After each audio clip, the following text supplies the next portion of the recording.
Hello po, mga kababayan. Si Kamanong po sa Tambayang Makabayan po. Nagbabalik po muli para po magkomento po sa inyo. Magandang araw po, tanghali, hapon, gabi. Madaling araw po sa atin lahat. Saan man sulok ng bansa o mundo tayo naroon.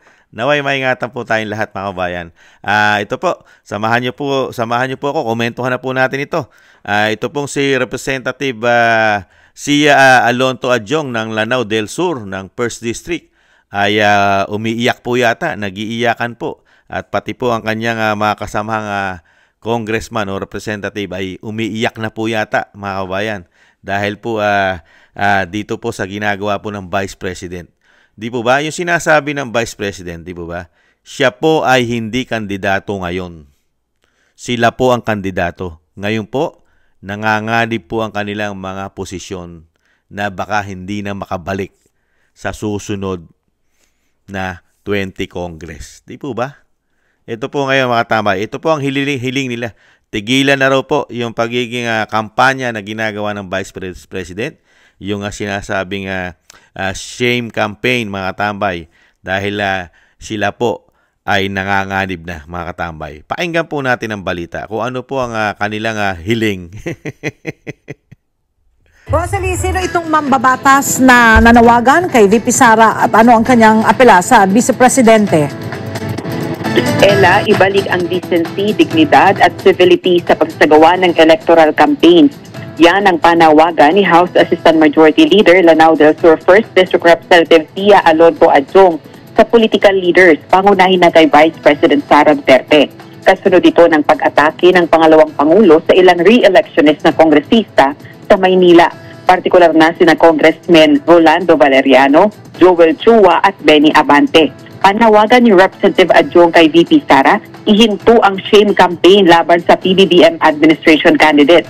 Clip pa nito, bagaman pangunahing bahagi ng demokrasya ang karapatang makapagpahayag ng political views, sumisira naman anya ito sa diwa ng serbisyo publiko at nakapagpapahina sa democratic engagement.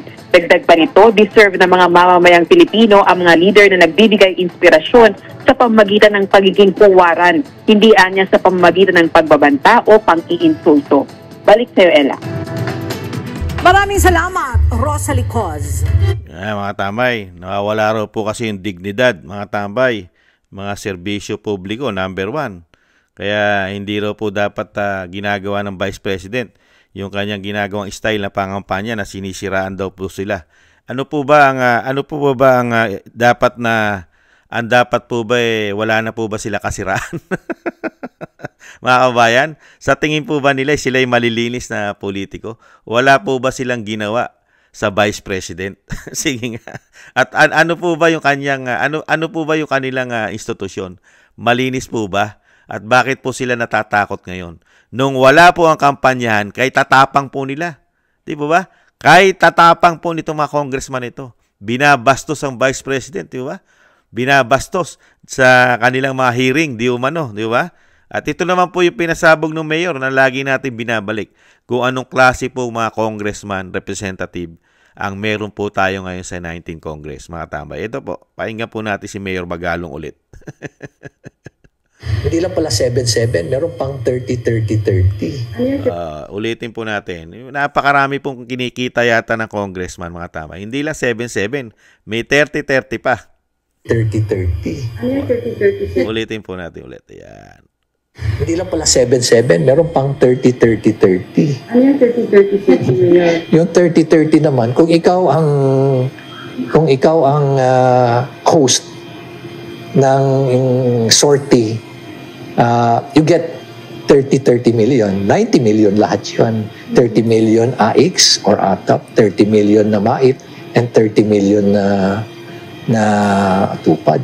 Ito ang bagong ibinunyag ni Baguio City Mayor Benjamin Magalong hinggil sa umano'y anomalya sa ayuda ng pamahalaan na kinasasangkutan ng ilang mambabatas. Can you just imagine? Ganun kalaki. 90 million. Kaya pala, no wonder, ang daming nagbo-volunteer to sponsor yung host yung sortie.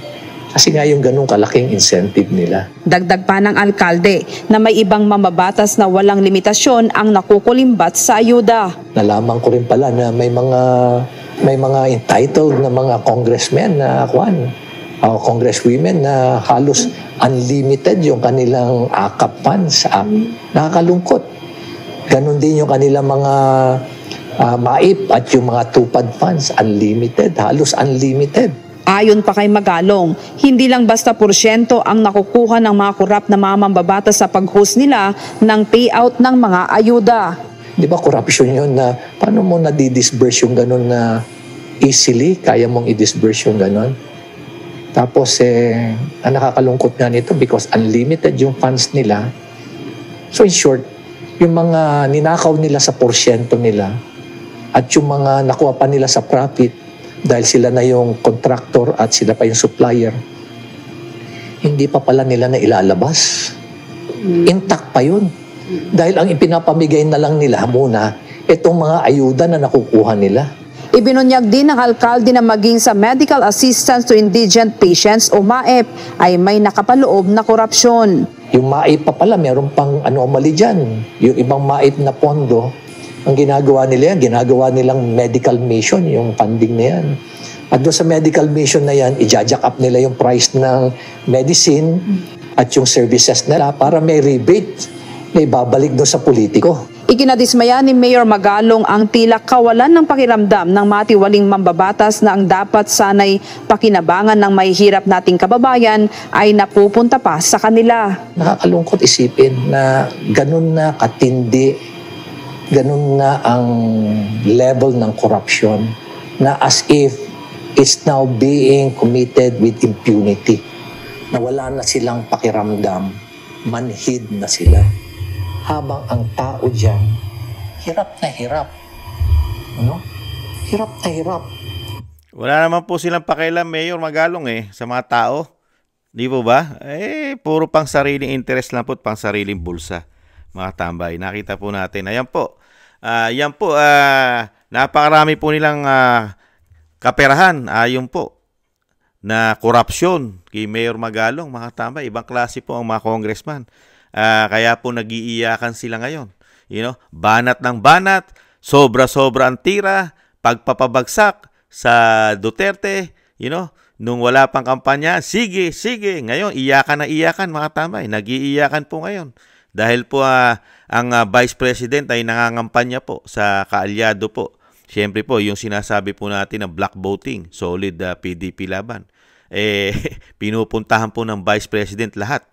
Lalong-lalo yung mga pumirma ng impeachment po sa kanya, mga tambay. Ngayon po ay nag-iiyakan po ang mga congressman yata, mga bayan, dahil natakot po sa ginagawang kampanya.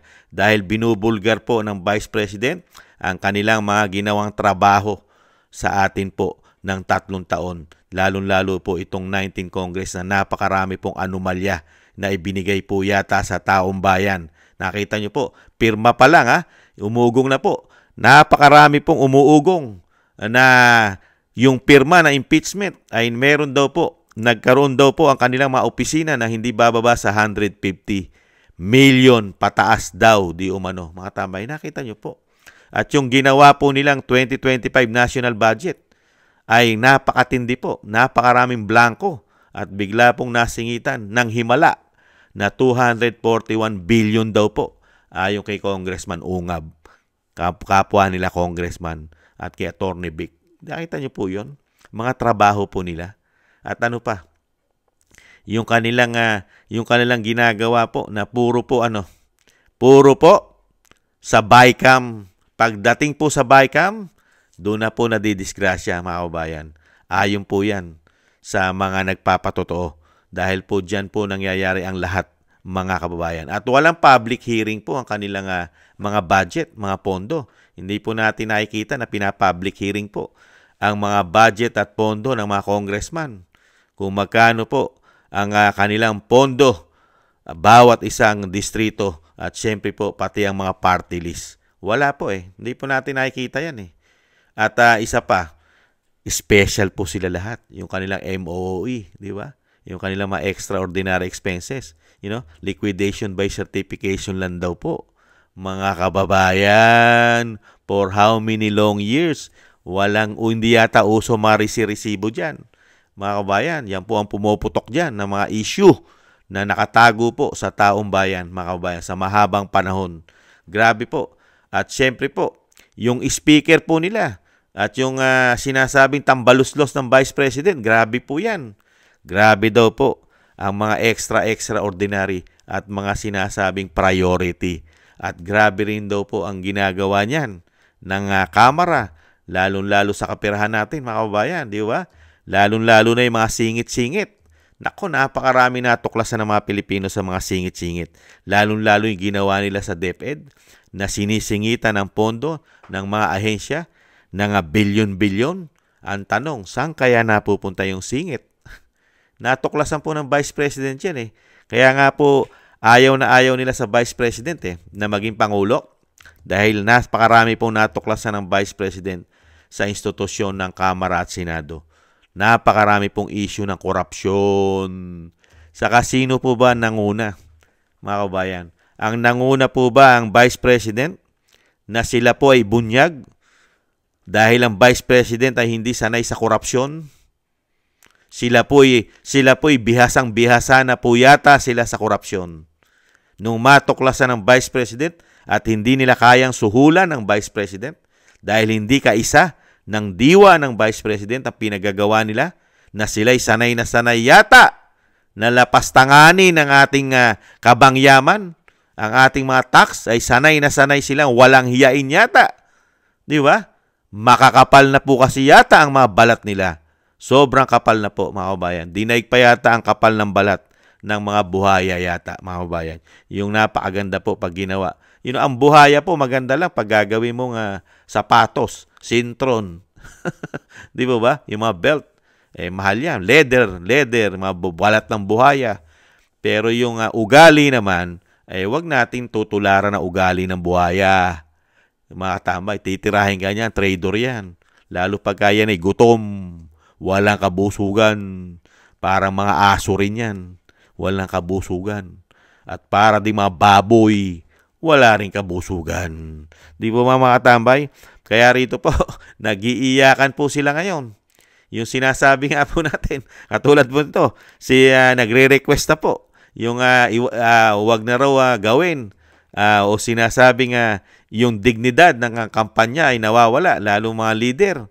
Kaya nga po yung shame campaign ay binabatikos na po ng mga congressman, lalo-lalo po ito po si Adjong, si Sia Alonto Adjong ng 1st District ng Lanao del Sur.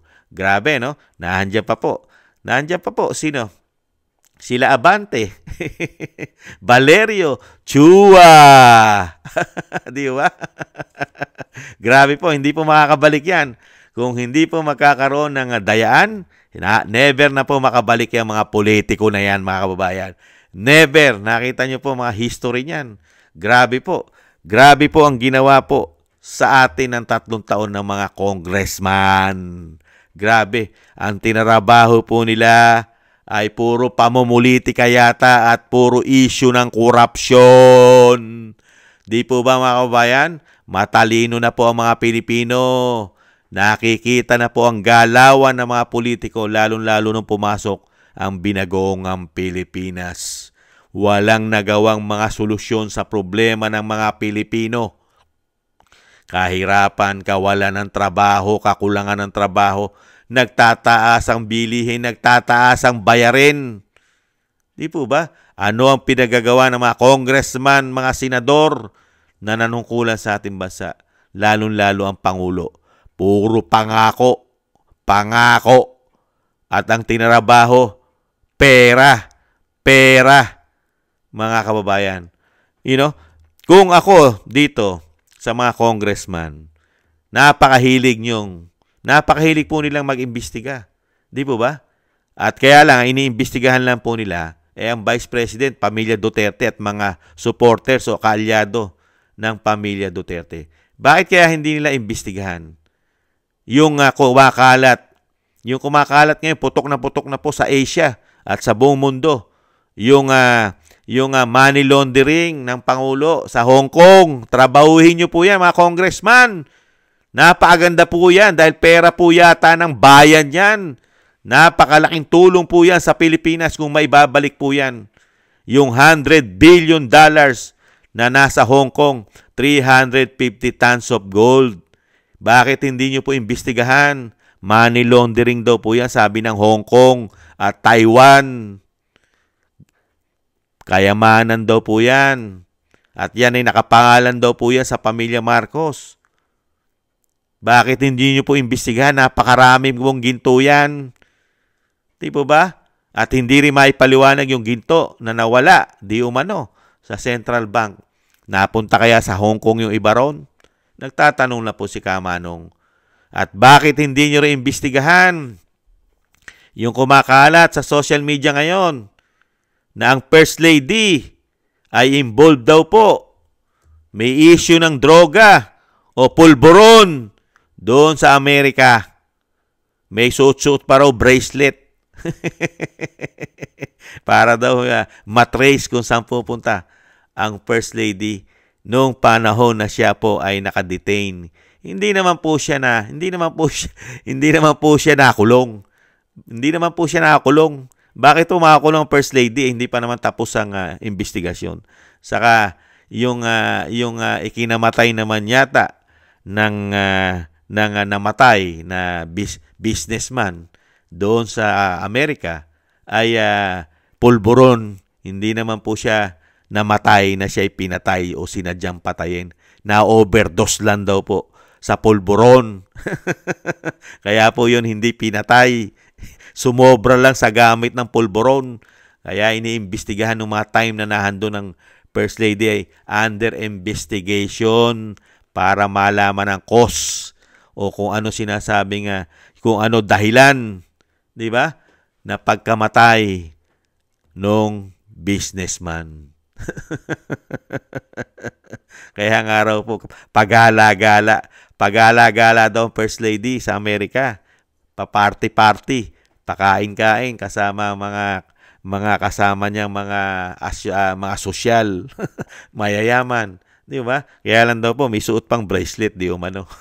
Para ma-detect. Uso po sa Amerika yun eh. Sinusuotan ng bracelet. Para ka ma-detect kung saan ka nagpupunta. Unbelievable. Bakit hindi nyo po imbestigahan yan? Pinasabog po ng Vice President yan. Nasangkot at involved. Doon po. At may pulburon issue.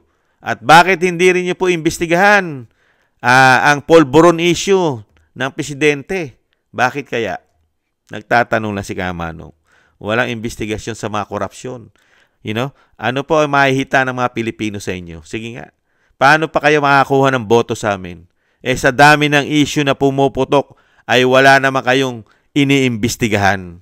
Mga congressman, maliban lang po sa Duterte at impeachment ng Vice President ang tinatrabaho nyo at sa mga kaalyado. Ngayon, pati mga vlogger ngayon ay ginigipit pa yata ninyo. Di kaya? Dahil sa pamumulitika. Ngayon, iiyak-iyak kayo ngayon. Nag-iiyakan kayo ngayon. Dahil ang Vice President ay nangangampanya para sa kalaban ninyo. Bakit? Ano sa tingin nyo ang Vice President? Mahina? Kayang-kaya nyong gaguhin? Kayang-kaya nyong pabagsakin ng ganun-ganun lang? Dahil kayo yung mga may karga-karga na isang damukal na issue ng pera, korupsyon? Lalo-lalo na pag dinadala nyo sa inyong mga proyektong ayuda kuno at kung ano-ano pa para lang kayo kumitan maka-porsyento daw, sabi ni Mayor Magalong. Ibang klase kayo ngayon. Iiyak-iyak kayo ngayon. Pinatitigil nyo. Tigilan na ng Vice President ang ginagawa niyang pangangampanya laban sa inyo na hindi na kayo makabalik kahit anong posisyon sa gobyerno. Dahil wala naman kayong pinakitang magandang trabaho sa mga Pilipino. Ang nakita namin ay puro kawalang hiyaan yata. Puro pagnanakaw yata ang ibinigay nyo sa amin. Di kaya, Congressman Andiong, Alonto Adjong, kamusta po? Kamusta po ang inyong distrito sa Mindanao? Kamusta po sa First District ng Lanao? Maunlad na po ba yan? sa dami ng issue ng pera sa House of Representative. Daan-daang milyon po ang pinag-uusapan dyan. Kamusta na po ang Lanao? Lalo-lalo ang Maynila. Yung mga umiiyak din pong congressman sa Maynila. Si Valerio, si Chua, si Abante. Mga nagyayaw-yawan ngayon. Sila po ngayon ang nasa hot seat. Nung panahon na sila po ay masiglang masiglat, malayo pang halalan, ang laging nasa hot seat ay ang Vice President, mga tambay. Tinapos na nga nila sa impeachment sa Kamara. Di ba? Nasa hot seat po ang pamilya Duterte. Bakit po kayo natatakot? Napaalis nyo na nga isang dating Pangulong Duterte na napakalakas na politiko kahit na ito hindi na presidente, napakalakas. Pinatapon nyo na nga sa The Hague, sa Netherlands, di ba? Sa ICC. Bakit ngayon iyak pa kayo na iyak? Dapat nga matuwa na kayo. Dahil wala na sa Pilipinas ang dating Pangulong Duterte, Vice President na lang ang napakalakas ngayon dyan. Bakit kayo natatakot? Kung ang ginagawa nyo po'y tama at wala kayong ginagawang mali at malinis ang inyong mga konsyensya, bakit kayo natatakot ngayon sa Vice President? Wala na nga kanyang tatay. Di ba? Takot na takot kayo ngayon? Takot na takot kayong batikusin ng Vice President? Mananahimik na lang ang Vice President? Sa pinagagawa nyo? Sa kanya? Pinagtataniman nyo ng mga sinasabi nyong korap?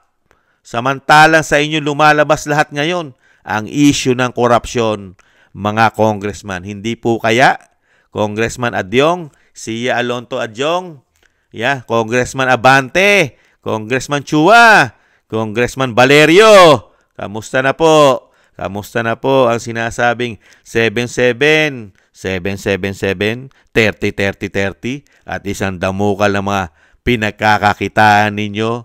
Ayon kay Mayor Magalong, mahiya naman kayo sa mga balat nyo. Ayon kay Mayor, mahiya naman kayo. Naghihirap ang mga Pilipino. Samantalang kayo, mga walang konsyensya daw po. Hindi man lang kayo nakukonsensya sa ginagawa nyo daw. Mga congressman na korap. Mahiya naman kayo sa balat ninyo. Ang mga Pilipino naghihirap, naghihikahos, nagugutom. Samantalang kayo, sagana-sagana sa pakinabang galing yata sa bayan. Di kaya, mga kabayan? Yan po, mga kabayan, ang mga congressman na nag-iiyakan ngayon. Umiiyak na po dahil nararamdaman na po nila na bilang na po ang kanilang karir sa politika. Mga kababayan, karamihan po sa kanila ay baka hindi na po natin makita sa susunod na 20 Congress, mga tambay, at kung ano-ano mang posisyon ang kanilang takbuhin o tinatakbuhan ngayon, mga kababayan. Yan po, hindi po kayo tatanta ng Vice President. Sa dami na nakita ng Vice President na anomalya sa inyong institusyon, tantanan ba kayo ng Vice President? Pera ng taong bayan ang pinag-uusapan at hindi lang po basta-basta pera, bilyon-bilyon, trilyon ang pinag-uusapan dyan. Daan-daang milyon. Ano yan? Matutulog lang ang Vice President at hahayaan lang ng Vice President ang mga pinagagawa nyo at hahayaan lang ng Vice President na sila ay pabagsakin nyo na walang kalaban-laban kung ano-ano na pinagagawa nyo sa pamilya niya. Kaya nga po, nakikita ng mga Pilipino, 3 taon yung tinarabaho ang pamilya Duterte. Pamumulitika, grabe. At demolition job ang nakita ng mga Pilipino.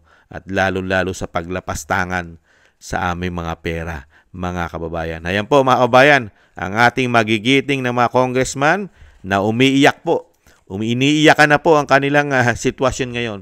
Umiiyak na po yata sila, mga kababayan. Nakita po natin nung nakaraang isang batch, sila Paulo Ortega, mga tamba, yan. Sa yung mga may kaso pa ngayon dahil vote buying. Ito naman po, nakikiusap na. Na tumigil na ang Vice President. Baka hindi na natin makita si Adyong, si Valerio, si Chua, at ang pinakamagaling na pastor, mga tambay, na si Abante. Maraming salamat po, mga kabayan, at shoutout po Shoutout po sa ating mga subscribers sa buong Pilipinas at sa buong mundo, mga tambay. Mabuhay po kayo at ingat-ingat po. Shoutout po sa inyo mga subscribers natin. Maraming salamat po. At syempre po sa mga taga-panood po natin, mga na tumatangkilik po. Kahit po hindi po kayo nagsusubscribe, maraming salamat po mga kababayan. At syempre po, thank you po sa mga nagbibigay naman po ng biyaya sa inyong lingkod.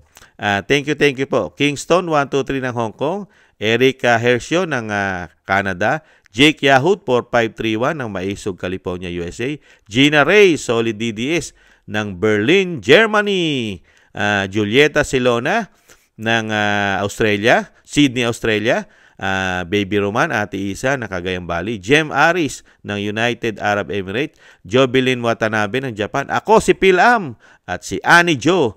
Maraming salamat po sa inyo mga kabayan sa mga biyayang pinagkakalob nyo po sa inyong lingkod. At syempre po, thank you po sa mga gusto po ng Tambayang Mga Kabayan sa YouTube at TikTok. At ganoon din po sa mga nagko-comment, like, share, and subscribe. Maraming salamat po mga kabayan. At yung kabiling-bilinan ng Vice President at ng dating Pangulong Duterte, black voting po tayo. Black voting, solid po tayo. PDP laban mga tambay.